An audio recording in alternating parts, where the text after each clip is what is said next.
শফিক সাহেবের ছোট্ট পরিবার, সুখের সংসার। প্রতিদিনের মতোই অফিসে যাওয়ার প্রস্তুতি নিচ্ছেন। নাস্তা শেষ করে মেয়েকে নিয়ে গেলেন স্কুলে।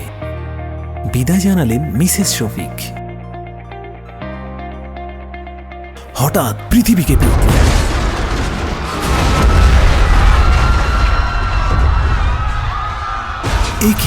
এটা কি ভূমিকম্প? কিন্তু গল্পটা এমন হবে কেন? যদি থাকে প্রস্তুতি, হবে না ক্ষয়ক্ষতি। ভূমিকম্পের পূর্বে, সময় এবং পরবর্তীতে কি করতে হবে, প্রস্তুতিমূলক প্রচারণা নিয়ে এলো দ্বীপ প্রজেক্ট। আমরা প্রস্তুত।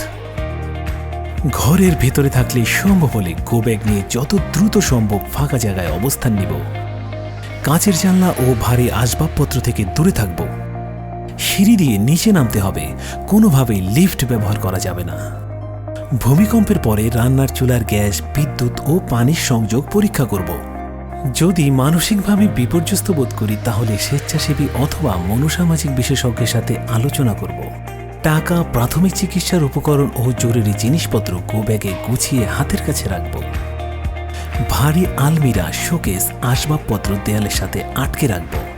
ঘরের বাইরে থাকলে দালান, বৈদ্যুতিক খুঁটি, বিলবোর্ড, বড় গাছ, কাচের জানলা থেকে দূরে থাকব।